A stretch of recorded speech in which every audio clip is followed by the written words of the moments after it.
Well, when you're writing and you're really writing, you're not alone. You're with all sentient beings, really. You're just speaking of your time, your generation, your moment on the earth. But, yeah, you're not alone. You're never alone.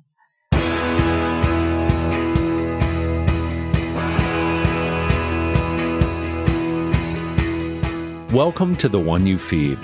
Throughout time, great thinkers have recognized the importance of the thoughts we have. Quotes like garbage in, garbage out, or you are what you think ring true. And yet, for many of us, our thoughts don't strengthen or empower us. We tend toward negativity, self-pity, jealousy, or fear. We see what we don't have instead of what we do. We think things that hold us back and dampen our spirit. But it's not just about thinking. Our actions matter. It takes conscious, consistent, and creative effort to make a life worth living. This podcast is about how other people keep themselves moving in the right direction, how they feed their good wolf. Thanks for joining us. Our guest on this episode is Natalie Goldberg, an American popular author and speaker. She's best known for a series of books which explore writing as a Zen practice. In addition to her 1986 book, Writing Down the Bones, which sold over 1 million copies. Natalie and Eric discuss in this interview her newest book, Writing on Empty, A Guide to Finding Your Voice. Hi, Natalie. Welcome to the show. Thank you so much. I'm excited to have you on. We're going to be discussing your latest book, which I have in front of me, called Writing on Empty, A Guide to Finding Your Voice. And we'll be discussing your career and writing in general. But before we get into that, we'll start like we always do with the parable. Okay. In the parable, there's a grandparent, and they're talking with their grandchild. And they say, in life, there are two wolves inside of us that are always at battle. One is a good wolf, which represents things like kindness and bravery and love. And the other is a bad wolf, which represents things like greed and hatred and fear. And the grandchild stops, they think about it for a second, they look up at their grandparent and they say, well, which one wins? And the grandparent says, the one you feed. So I wanted to start off by asking you what that parable means to you in your life and in the work that you do. Well, first of all, I'd like to point out, I like that grandchild. If I was a grandchild, I don't know if I would ask that. Yeah. I might say, where'd you get that? Or where'd you hear that? And what does that mean? I wouldn't ask which one wins or, you know. And I like the answer, but I wish that, I practiced with a hard-ass Zen teacher for 12 years.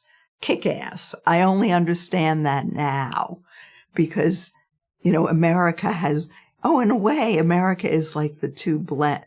I don't mean America, the U.S. The United States is a blend of the good and the bad wolf. Yeah. And so we would like the good wolf to win, but that isn't always true. Yeah. We're not always that intelligent and that smart. And what I was saying about the kick-ass Zen teacher, who I am dedicated to for my life, he died in 1990 and was in the Midwest, but he was Japanese. Minnesota, right? Yeah, Minneapolis, yeah. But he didn't tell us anything. We just sat all the time from 5:30 a.m. till 9 at night. Weekends. And then we'd sit before we went to work. In the evening, we'd come back and sit. What propelled me, I don't know. And then we would do long sessions. And what would he say? Or what would I say sitting? What came up? Just wild animals came up inside me. I was young, tremendous volcanoes of sexuality, rage. And then always, if it was a session, I'd always start in my mind cooking a pot roast, cutting the onion in my head. Did I ever cook a pot roast? No. And I think I was a vegetarian then. So maybe I was hungry for protein. I don't know. But every session I started with that. It made no sense. So maybe a stew. I don't believe in you could be all good or all bad. Right. But it is true that what you feed is what comes forward. I think that was very smart. And I don't think that was a Zen person. Probably was someone from the Midwest, Iowa. So what you're really known for is teaching people to write and also bringing your Zen practice sort of into that world or a way of thinking about it. And I wanted to ask you a question because Zen is very much about being present and with and intimate with life exactly as it's happening. Right? Yeah. But you also say somewhere, you say, I'm always half where I am, meaning that as a writer, your brain is here, but it's also thinking about the writing piece. How do you work that? Okay, let me explain that. Yeah. First of all, I want to say that writing practice is only Zen practice. I know nothing else. Yeah. And I only realized since I semi-retired that my students didn't know that. They thought I was teaching writing. I was teaching Zen, but slowly dripping it into the United States society, into our society. So it took 5 years for me to have silent retreats, because if I had done it in 86 when Bones came out, they would have had a heart attack. So I think what's important is not everybody can sit their ass off. Right. Why I did it, I don't know. I'm a Jewish girl from Brooklyn. I wanted it bad. I don't know what I wanted, but I sat a lot. But not everybody can. So Katagiri said to me one day, he said, why do you keep sitting? Because it was clear I wanted to be a writer. He said, why don't you make writing your practice? I said, are you trying to get rid of me? He said, no, it's just, I said, is that possible? Because this was the early years in the 70s. Right. And I think that I finally heard him. After sitting with him for 12 years, I made writing my practice. And when I wrote Writing Down the Bones, I didn't know I was saturated with Zen. So it wasn't separate. Right. Nothing was separate. Yeah. It's sort of like we go back to your wolves.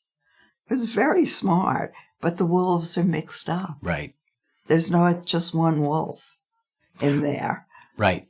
Right. Yeah. I mean, I think that the parable is an interesting little jumping off point. Yeah. And I think that I think there's more than just two sort of wolves inside of us, right? And we are a blend of that. I think that's why I was originally drawn to the parable, partially was because it's just this sense that like you have all this inside of you and that's normal. Yeah. Right? It's really everybody has. And it's these good things. to have it integrated. Yes. Even better than black or white. Yeah. To have it integrated. Yeah. But I'll answer your question about half of me. 50% of me is always watching. I never think about my writing. Okay. Very rarely. It's in my belly. And I am composting. Mm-hmm. But I am trying to pay attention. Yeah. Now, a part of me, we can't help but pay attention because there's a part of us that's awake. Mm-hmm. And that's always awake and is taking it in, even if we don't notice, even if people think we're not even there. But when I write, I'm not going to say we, because when I write, I connect with that awake part of me. Well, what do you know? I didn't know that they had 2 blankets on the walls here, Mexican blankets. But when I write, I remember it. It comes back up because some part of me noticed. Not necessarily the conscious part that's having a social hour with somebody and eating snacks. I'm teasing you. So maybe I hope that wasn't misconstrued, because it wasn't not me, but what I want my students to do, what people reading. I don't want them mechanizing about writing the whole time. Yeah. It's just, you know who you are. Mm-hmm. Yep. Yeah, I pulled that quote somewhere, an old book of yours. In your new book, Writing on Empty, really starts with being in the pandemic, right? Yeah. And the fact that for years you said you've known what the next book is, while you're finishing one. You always wrote. It just came, I don't know if I want to use the word easy, but you wrote. And then COVID hit, and it sounds like you just writing on empty means, sort of like ran out of gas. Tell me about that. That was really good. Only in retrospect. If you met me when I was in the middle of it, I was really freaked out. Yeah. It just, everything. I had a good machine going. Mm-hmm. I taught, and when I wasn't teaching, I was writing. And I used, as the students used me, I used them. Mm-hmm. I would think, how do I explain this? How do I tell them so they can hear? I'm an educator. Yep. I care a lot about education. And so we used each other, and suddenly it was all cut off. Yeah. My whole 35 years of what worked didn't work anymore. Not only didn't work, I couldn't go to a cafe to write, because you've got to get out of the house. Yeah. Even me, who's written many books, it doesn't matter. I got to get out of the house because, sometimes I say, oh, you have such a nice house. I say this to myself. Why don't you just stay home? And at the end of the day, I haven't written a word. Yeah. I'm just busy. I'm daydreaming, which is nothing bad. I never let myself do that. But I need to get out to get going. Yep, me too. And the cafes were all everything was closed. Right, you couldn't go anywhere. And you couldn't go near friends. Yep. You couldn't go near anybody. We were all paranoid. Yeah. And we didn't know what COVID was even. Yep. And so one of the things you did during there was you started meeting with a friend of yours, Eddie. Yes. In a park, sitting 6 feet apart. And I'm going to dive deep here, but one of the things that you guys talked about was like what you would miss when you died. Yes. Right?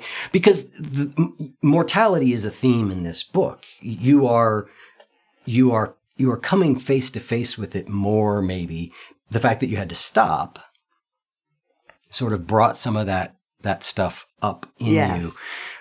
Tell me about those conversations about what would I miss when I died? Well, it's an old topic that I use for writing, and it teaches people how to be specific. What will you miss? You can't say, oh, I'll miss being happy. People don't ever say that.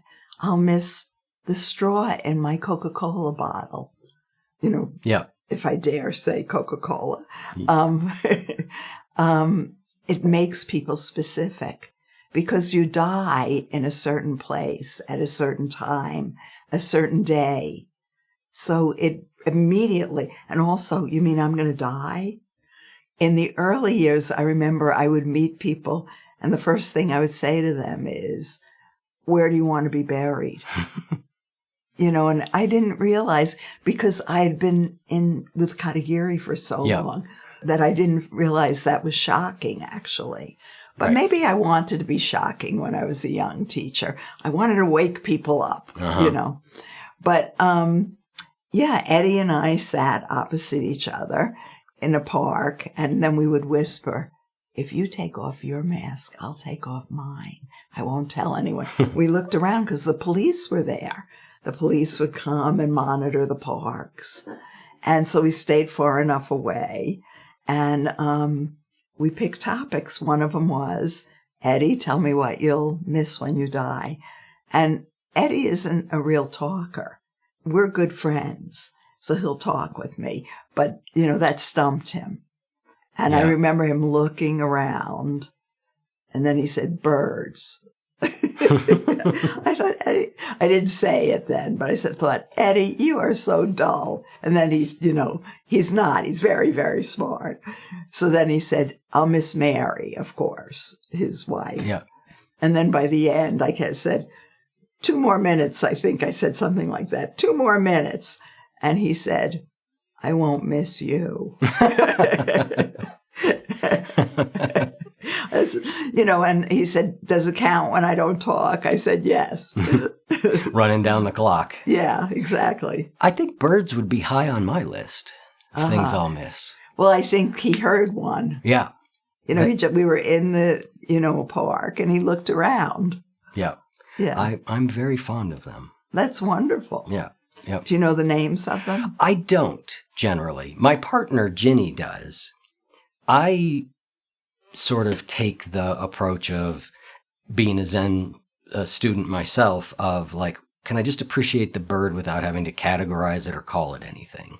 Can I just see that thing over there? So I don't get hung up in the names. But see, you say hung up, but to me, the names of birds, of everything, is important. It honors them.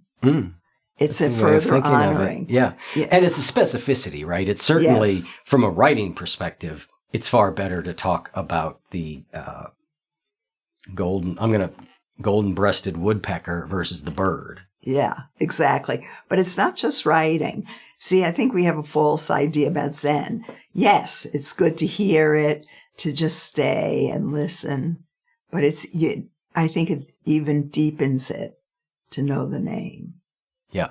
Because like when I walk around and know Zinnia, I look at it more. I pay more attention if you know the name. Or because the mind, well, as you know, the mind is very tricky. Yeah. And the mind can just glide over everything. Flowers. I was present. They were very nice.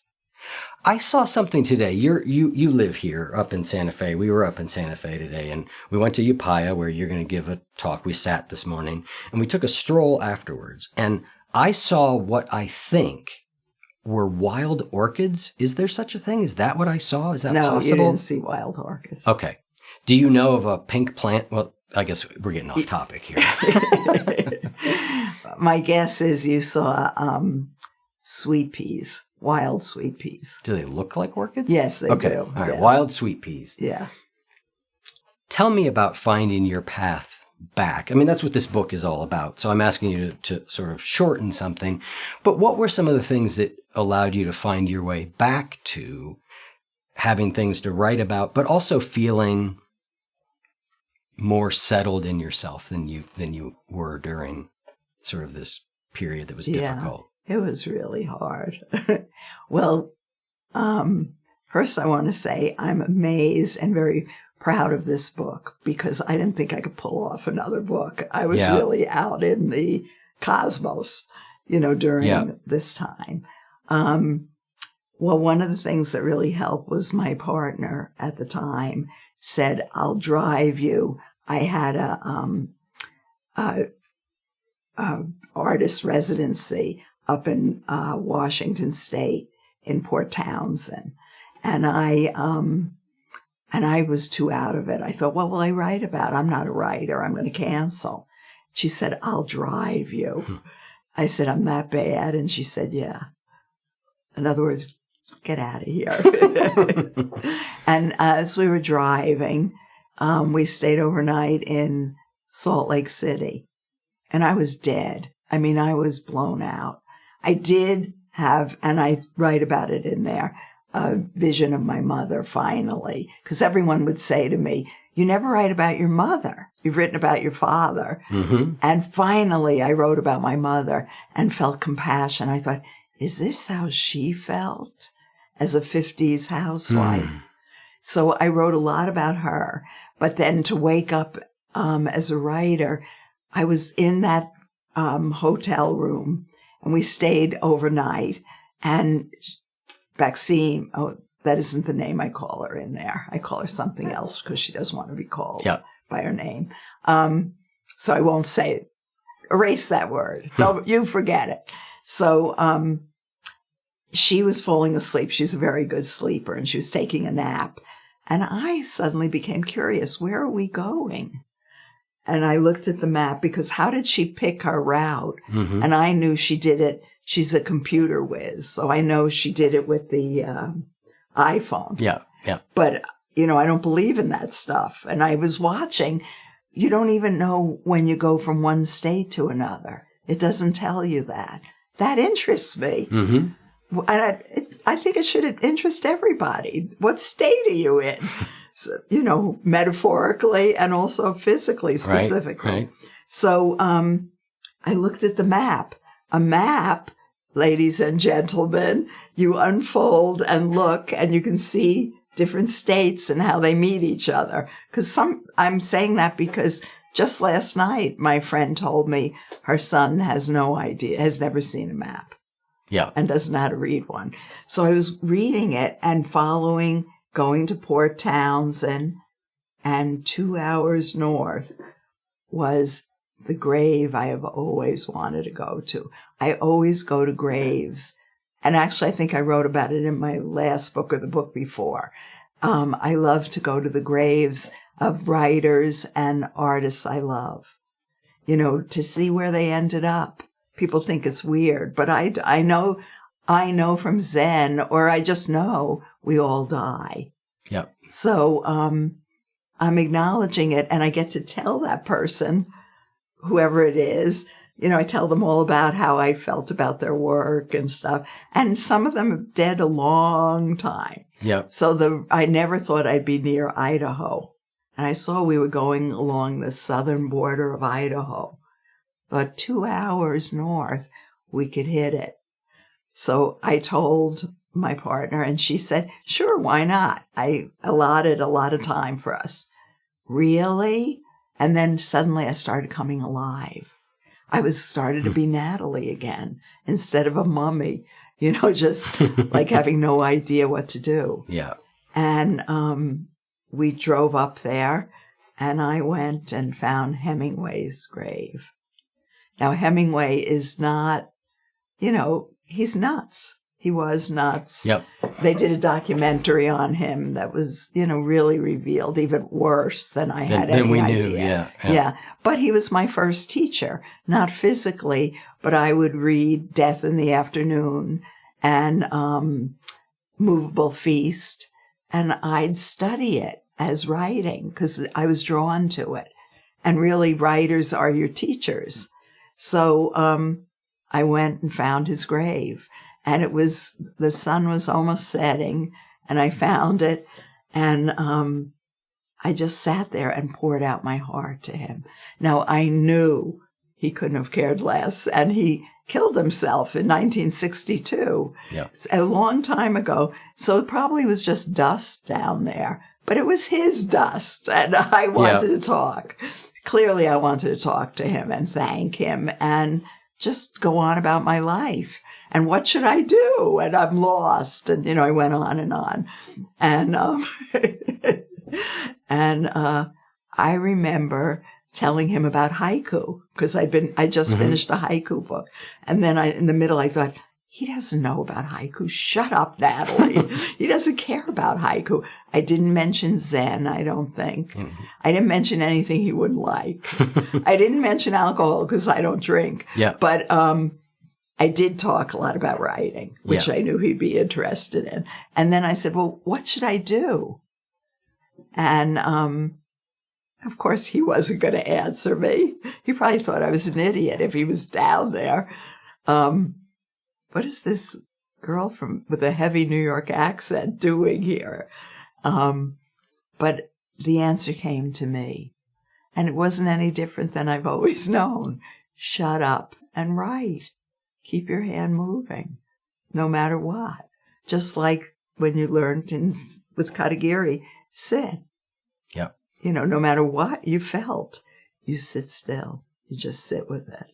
And it roars through you like those wolves. Yep. But you stay there. So I went up there and I started to write a book about how I hate the internet, which I knew was not going to be popular. And not a big seller in today's age. No. But I quieted down about it. I even had a dream. You know, you see me change in the book. Yeah, you do. Doesn't mean I'm in love with the internet now, but I understand it better. Yeah. And but what was your first question? I forgot. I don't remember now. Either do I. We were talking about how you came back to life, kind of. Yes, right. And that's how I came back to life. And I read a book when I was up there. I was alone for a month, and I had a great time. You know, when I was home, I felt isolated and, you know, awful, but given permission to be alone, then you could enjoy it. Choosing it consciously, like I'm going to withdraw, is different than everything being withdrawn from you. Exactly. Yeah. And so I really enjoyed it. And I started reading. And I read this book that no one has mentioned it, Dirt by Bill Buford. And I'm pronouncing his last name wrong, but it's about him going to France to learn about cooking. And I just like my old love of literature, and I couldn't stop laughing. And I could read till 1 a.m. and sleep till, you know, noon, or read. I think I read till 3 a.m. and slept till 1 in the afternoon. And I could just do everything was gone. I could do what I want. And one of the things I said, how important laughter was during this time of COVID, you know, and I was just having this great old time with myself. Yeah. I think levity is a spiritual virtue for sure. Yeah.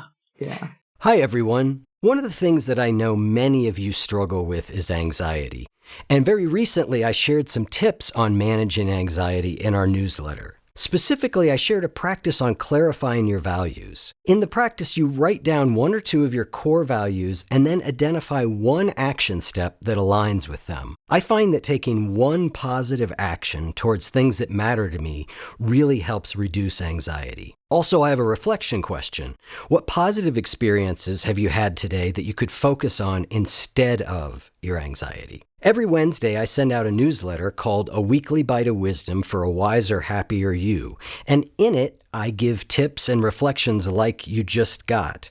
And it's an opportunity for you to pause, reflect, and practice. It's a way to stay focused on what's important and meaningful to you. Each month, we focus on a theme. This month's theme is anxiety, and next month we'll be focusing on acceptance. To sign up for these bits of weekly wisdom, go to goodwolf.me/newsletter. Interestingly, you were just talking about this freedom to kind of do whatever, whenever. But one of the things that you've talked a lot about over the years is this phrase, structure liberates, which is a phrase that I love also. Share with me how that's worked for you and what that means to you. Yeah. I think that's what blew the top off everything was during COVID. There was no structure. It all disappeared. And we had to, you know, and I like structure. And I knew when Eddie and I met, and we only met 2 hours once a week in the park, the same place, the same routine. And I thought, that's a structure. I could make that the structure of the book, or at least it starts to be the structure of the book. But then he has a terrible bike accident, remember? Yep. And he's in the hospital, so it blows the structure.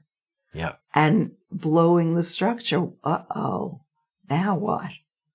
But in blowing it, having been structured for a while and have your feet on the ground, then you can blow it up.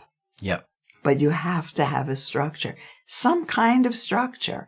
It's very comforting. It gives you something to do. Yeah. You know, and Zen was a very tight structure. Yes. But I learned within that structure, I learned the importance of structure. Because you can relax into it. Yes. Well, I don't think any of us want to live a life that is as structured as Zen is all of the time. But there's no decision making about, am I going to do this? Am I going to do that? Should I do what? The next thing is clear. You just go do it, and you could just relax into it. I did behavioral coaching with people for years, and one of the biggest groups of people, and it was a surprise to me that I got, were recently retired people who had said, when I retire, I'm going to do all these things. And then they retired, and 6 months later or a year later, they weren't doing any of those things. They were completely lost. And it's for the reason you just said. Their structure vanished. Exactly. And I think we all need different degrees of structure. I need more so, I think, than maybe some people, because I get into indecision really easily.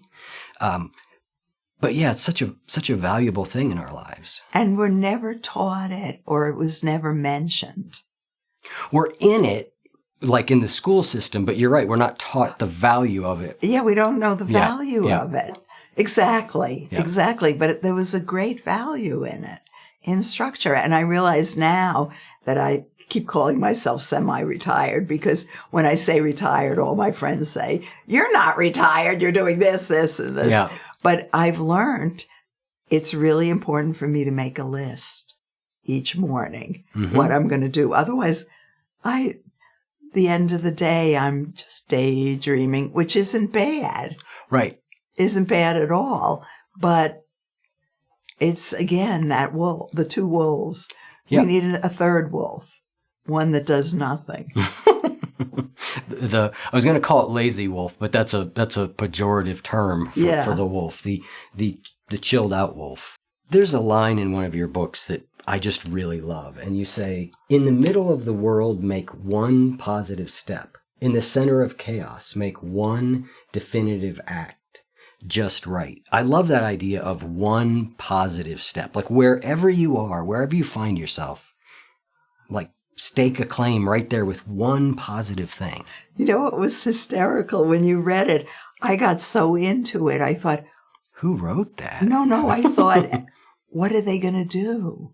What's the step they're going to take? I didn't realize it was, you did say I wrote it, but I got so into it. I thought, what are they going to do? And then when you said write, I thought, oh yeah, I remember that one. Yeah. So for you, that's the positive step. I just love that idea of, in the middle of the world or in the center of chaos. Yeah. There's an old recovery phrase, just do the next right thing. Yes. Oh, that's wonderful. It's just that, like, when you're lost, just do the next thing that is, a positive, do the next positive step. Don't reach for a whiskey. Yes, sometimes that's not a positive step. Not a positive step. If you're trying not to drink. Particularly as we're talking about Hemingway, did not do him any favors. On the subject of graves, you visited the grave of the one guest I most wanted on this show that I will never get, which was Leonard Cohen. Oh, yeah. I hadn't planned to. We were just wandering around in Canada. And then suddenly I was at Montreal, where I went to summer camp. I didn't go to summer camp there, but one of the owners was from Montreal. And McGill, so I wanted to go to McGill and see McGill because I was the only one in the world who knew the song. The M is for Old McGill. The C stands for Courage Drill. And people looked at me and said, I didn't even know we had a song.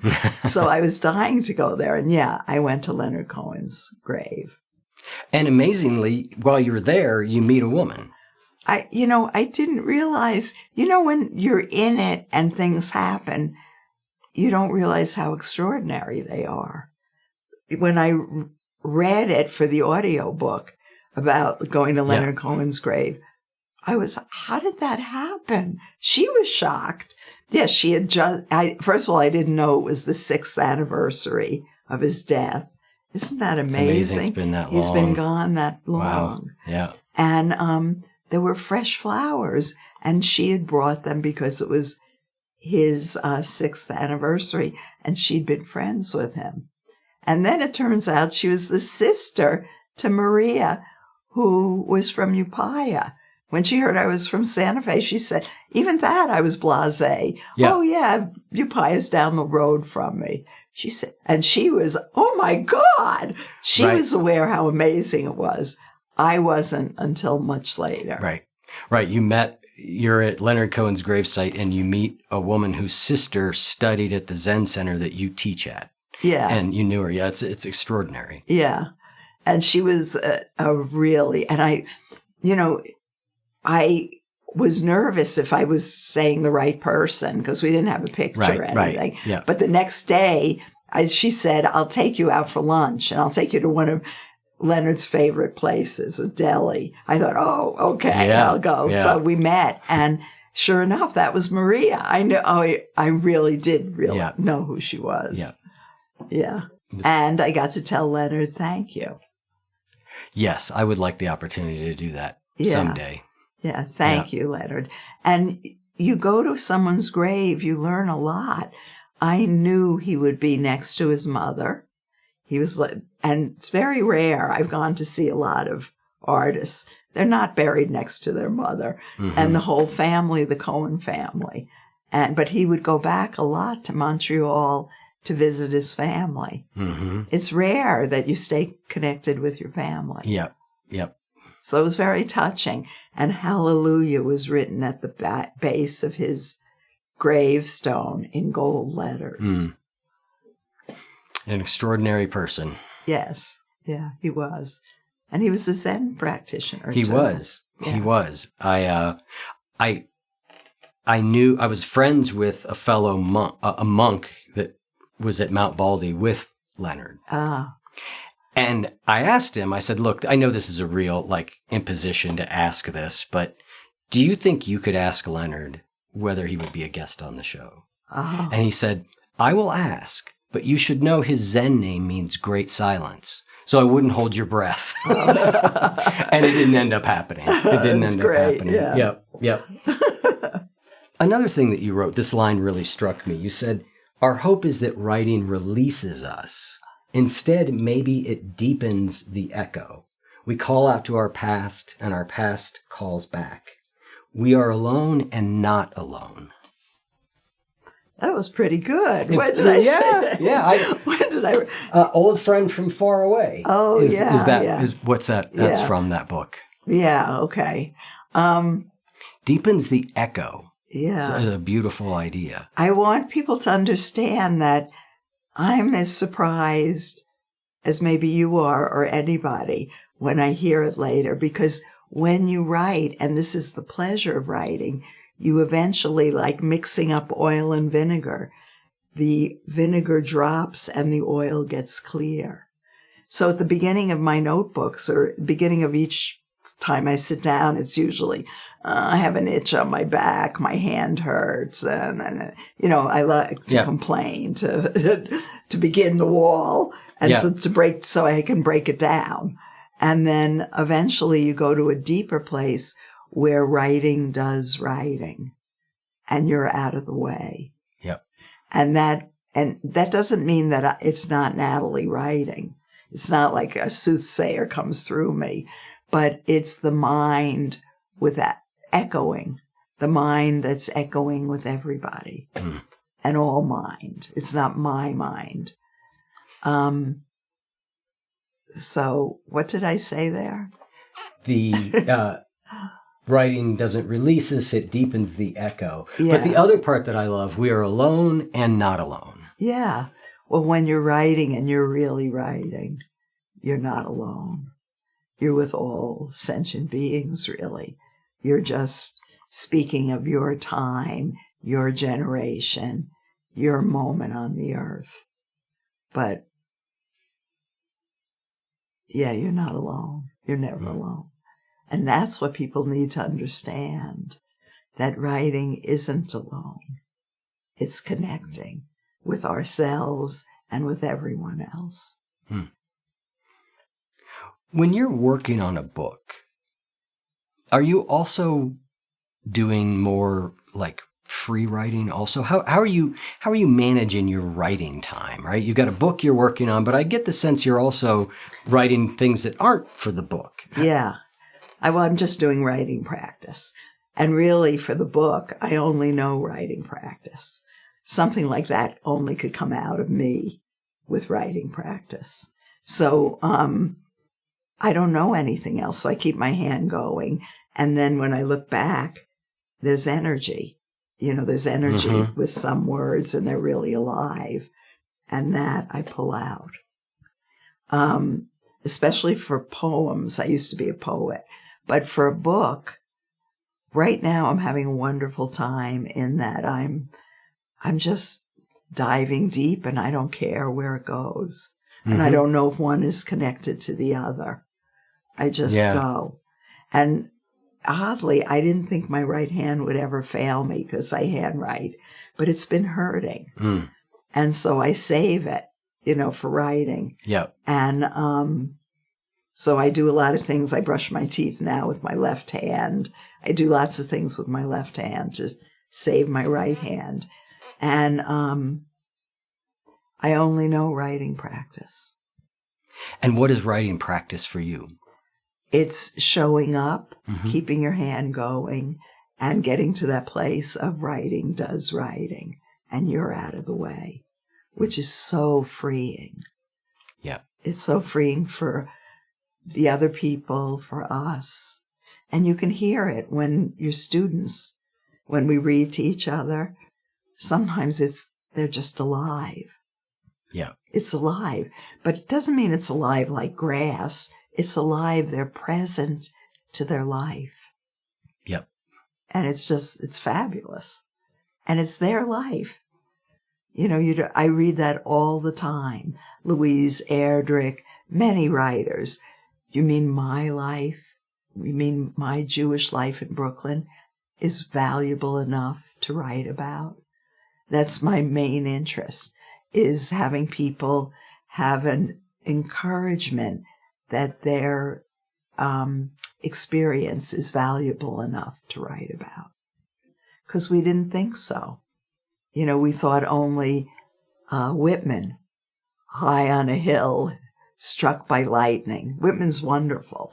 But we had this idea, and with Writing Down the Bones, it broke the idea anybody could write. Yep. Anybody. And you can't believe when Bones came out who I heard from. Coal workers, vice president of insurance agencies in Florida would call me and say, now in the old days, you looked people up in the phone book. Yeah. Yep. And he called me and said, we have nothing in common. I'm sure he was, politically and everything different than me. He said, but I wanted to write and you gave me the way. So it broke it open. And interestingly, over the years, Bones came out 35 years ago. It's been translated all over the place.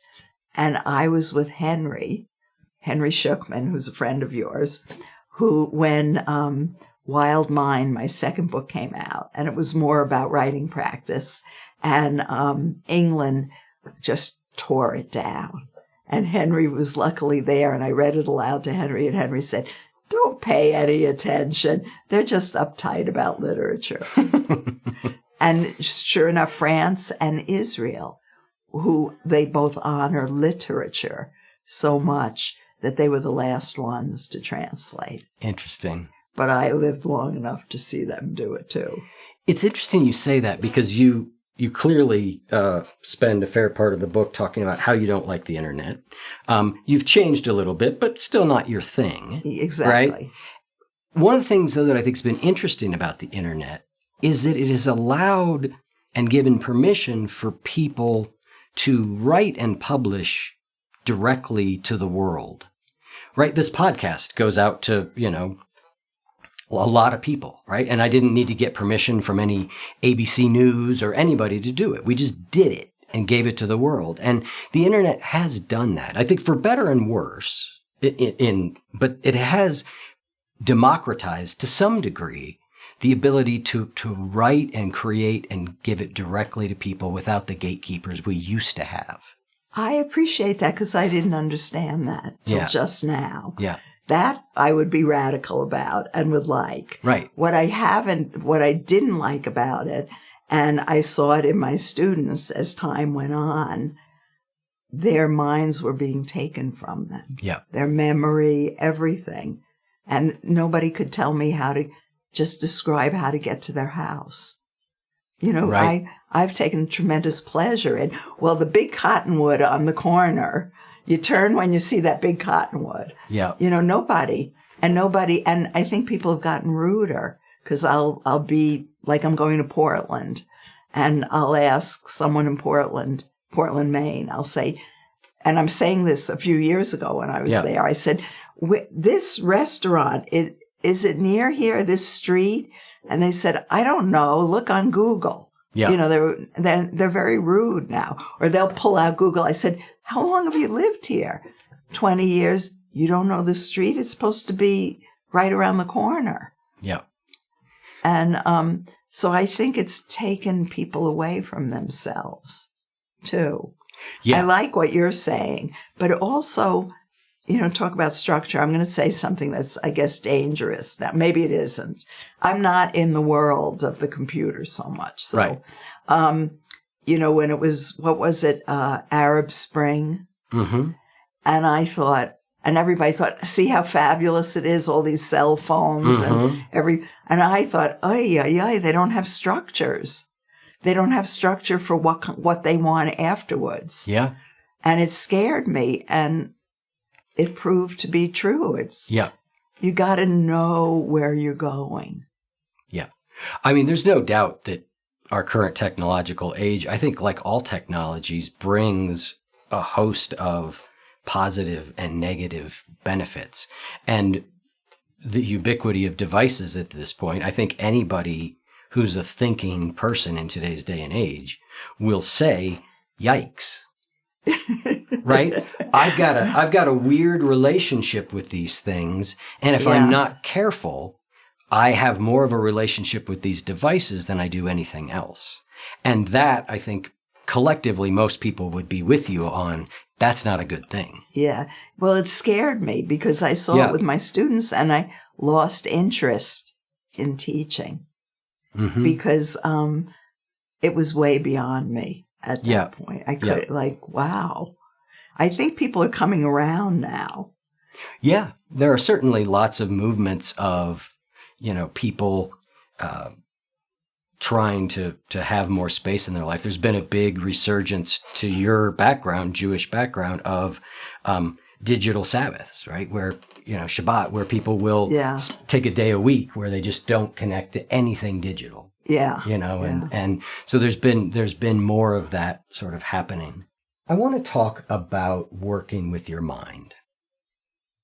Okay. You've got a line about, you said, I've never gained control of my mind. And now here's the great line. How do you dominate an ocean? Oh. But I began to form a real relationship with it. So talk about that idea of, because I think a lot of us are thinking that in meditation practice or in our day-to-day lives that we've got to control our thinking. You'll never get there. You know that. Yeah. Yeah, but when I first started Zen or sitting, I don't even want to call it Zen anymore because it separates it out. Just sitting still with my mind. First of all, I had no idea I thought all the time. Right. And most people don't. About pot roasts. Yeah. Yes. I didn't know that I was thinking all the time, and I didn't know that I couldn't stop it. Right. It's a revelation, isn't it? Yeah. Yeah. That you can't stop it. You can't make it a pancake and fry it and eat it. You just can't stop your mind. So that was just that, on that level, meeting it. And then having a relationship. Of course, you can't dominate the ocean, but you learn to swim in it. You can get a few swimsuits, and you can learn how to dive under the waves. And, and have a relationship with the ocean and a relationship with your mind. So, sometimes I sit down to write for a whole notebook, and maybe a month I'll spend filling a whole notebook. I have never landed in the whole notebook. It's a month where I can't land, but accepting that. And not trying to, get somewhere with it. Just my mind is, the ocean is very, has a hurricane, is picking up a hurricane. Yeah. And just no matter what I do, I can't control it. Right. Well, I think it's interesting. You're talking about, very hardcore Zen practice with your teacher, which, like you said, when you're on shishin, which means retreat, you are sitting an extraordinary amount of time. Yeah. An uncomfortable amount of time in many, many ways, right? Your Agonizing, knees hurt, right? everything So hurts. there's a lot of structure that's trying to hold things in place. And yet then it's very easy, I think, to take that structural mind and apply it to your mind when you're sitting there. But when you're sitting there is when you sort of have to let the control go. It's a weird dichotomy, right? Yes. In a way, it's friendly in that it's made everything so structured so you could bear or not be devoured by the wildness of your mind. Because if we've seen people who don't know about it, structure and just go off in their mind all over the place. I was sitting next to a mother last night who was talking about her son, who was, he had problems with drugs and stuff, but more than that, he was wild. Like, I'll tell you one thing he did. They said he came at Christmas. He's in LA and they're on the East Coast. He came in a bathing suit. He said, but he didn't get that it was warm in LA. Yeah. So of course you wouldn't travel in a bathing suit anyway. That's how wild he is. Right. But then he landed in December and was freezing. So I loved it, and I thought that kid, if he could harness his energy, harness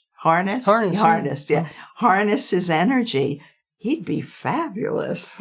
Right. And that is sort of at least for me, has been a really tricky thing, which is tamping down or putting some containers around that wildness, right? I mean, I was a homeless heroin addict at 24. Like, it was imperative that I do that. Uh-huh. And yet you can then drive all the wildness, I won't say away, but deeper underground where it gets really hard to find. And that's been a challenge for me, is how do I do those two things? Yeah. How do you balance the wolves? Kind of back to the beginning. How do I allow that energy that was there, that drove my use, which was a seeking of sort, right? And I think seeking is good. Yes. It was a seeking for connection, which I still have. It's been an interesting thing to try and integrate. Yes, exactly. And I couldn't communicate to that mother. She was wonderful. She's a wonderful person, and I love her. But I could see her agony around her son. Yeah, of course. And it comes from a different place. You don't know, and she can't make things happen for him. No. Yeah. I mean, I've been in recovery since I was 25 years old, so I've talked to hundreds at this point, families of addicts, and it's heartbreaking. You can't, there's not much you can do. Yeah. There are things you can do, I think, that make it worse. I think there are clearly things you can do that make it worse. And there are things that might make it more conducive for that person getting better, but ultimately is out of your hands, which, I mean, most things really are. Well, you just said that beautiful line. You probably didn't hear yourself saying it, that at 24, I had to do this. Yeah. And I wish that mother could hear that. That it, who knows where people need to go. Yep, exactly. Yeah. If my mother were not alive and occasionally listening to this podcast, we would have a tremendous discussion about mothers. But I'm not gonna go there right now. I'm just gonna say it's on my list, and I'm always like, well, but we'll talk about it after. Okay. So what do you think has been the lesson that has taken you the longest to learn? I really am very ignorant, and I'm not putting myself down. Yeah. I'm just ignorant, kind of stupid. Dumb is different. Dumb, I was trained that dumb is good. In Zen, it was very good to be dumb. And as a writer, it's good to be dumb. But I'm just sometimes stupid and, and thick-skinned and ignorant. And I wanted to mention, I think 12-step is absolutely wonderful. Yeah. Yeah. Brilliant. Just brilliant. Yeah, it saved my life a couple times, for Yeah. sure. For sure. Ignorance is a term that Buddhists use a lot. We talk about it. What does it mean to you? Numb, unaware, right in the middle of being aware. I'm incredibly unaware. You know, I could be teaching brilliantly, but I'm not awake to think dynamics as they are. You know, I now that I've been semi-retired, what's wonderful is I've slowed down and I notice things I'd never noticed. You know, I notice about politics, about countries, about human beings, about refugees. Can you imagine having no place to settle? And then not knowing the language. Of course, for me, that's the worst of all. Right. You can't communicate. You don't know anybody. You know, Yep. I just didn't get it. And I have many students who were from other countries. And, you know, I was teaching them writing practice, you know, and,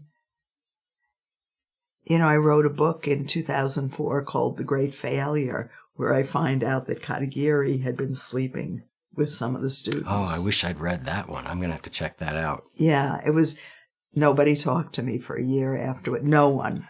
And still people are not talking to me. And that was really hard for me. But what I'm thinking about Katagiri, he gave us this incredible dharma. I'll love him forever. I'm dedicated to him forever. And he was a suffering human being. The two wolves again, right? Yeah. You know, just because he had great wisdom didn't mean that it drove out those other elements. Yeah. Which is the way we'd like it to be. Yeah. Well, especially as Americans, we have very idealistic ideas about people. Yeah.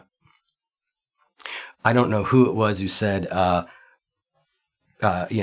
don't meet your teachers or don't meet your idols, or something, or another line about like the only good, like a dead teacher is good because they won't disappoint you, right? Like they, because humans will, all of them, all of us, It's in some way, shape, or form. Now, some more than others. Yes. You know, I'm fascinated by what you're describing with Katagiri and some of the impropriety. I'm fascinated by, in sort of like watching a car crash in a way, what happens to those communities. It kind of breaks my heart to see what happens in those communities. Because people respond differently and get very polarized. There's a great book by a guy named Shozan Jack Hobner. And he was the monk who knew Leonard Cohen at Mount Baldy. And their teacher, when he was like 105. Sasaki, I know all about had revelations come out. And the book details really just as a leader in that community for him, how difficult it was, you know. I used to think about that with all the people who love Chogyam Trungpa Rinpoche, right? I would think... He was my first teacher. Yeah, so you know, he was a very imperfect person. So how are you able to do that? Are you able to separate the message or the art from the artist? Because you talked about doing that with Hemingway, right? Yeah. Hemingway was a very imperfect man in a lot of ways. He behaved in ways that many of us today would say, ugh, you know. Yeah. But yet you revere him in a way. How do you separate those things? Well, I know now. See, I went to Katagiri thinking he walks his talk, but I understand nobody does. You do for a while. But to see a whole human being is not to be ignorant, is the willingness not to be ignorant. And I'm very idealistic. I knew I was uncomfortable with Trungpa. I didn't understand. And luckily, I was glad I had the excuse to get married and move to Minneapolis. Yeah. Where it's freezing cold, nobody would move to otherwise. But, and there was Katagiri sitting alone, and I thought, he's perfect. Yeah. But in a way, it was great that I thought that, because I really went full hog. Yes. And when I finally found out, it was 6 years after he died. That's how hidden it was. I didn't know what to make of it, but I wasn't destroyed. I was destroyed by writing the book, and no one talked to me. Yeah, from your old Zen community. Way, the silence. Yeah. And I knew during that year I'd either die or become my own person, become my own authority. Mm-hmm. And you're still here, so. Yeah, so eventually I did, but it wasn't fun. Yeah. I have a really complicated story like that in my past. I had a high school teacher who I would not have graduated high school without him. I was on the going to be expelled after my sophomore year. And this guy took a great interest in me and really turned my high school career around. And I spent time with him in the state of Washington on Whidbey Island. Well, years later, it comes out that some of the other boys that he was with were molested by him. Oh. And I never had any of that. It's this complicated thing. He was he was a lifesaver for me and a monster for other people. Yeah. It's really complicated to hold both those things. And that's kind of what we're talking about. You have to put your arms around both. That's what I said. People said to me, why did you have to write that about Katagiri? He gave us the Dharma. He brought it from Japan. I said, well, figure this. I was 17 and I adored my father, just adored him. We had a great relationship. But my 15-year-old sister was being abused by him. Don't you think that would have changed me, how I felt about my father? Right. But it's a willingness. You have to very large. You have to, be very large. As I just said that, I'm holding my arms out as though I'm 400 pounds. And I'm wondering if some people, that isn't their effort to become large. In this country, we don't know how. And so we eat instead. But we really want to see in a large way. Yep. We want to be able to hold it all. We want to be able to integrate the wolves back to where we started. Yeah. Yeah. Exactly. Yeah. Well, I think that is a great place to wrap up. Thank you so much. I've really enjoyed this conversation. Oh, it's been wonderful. Thank you so much. Yeah. Thank you. Yeah.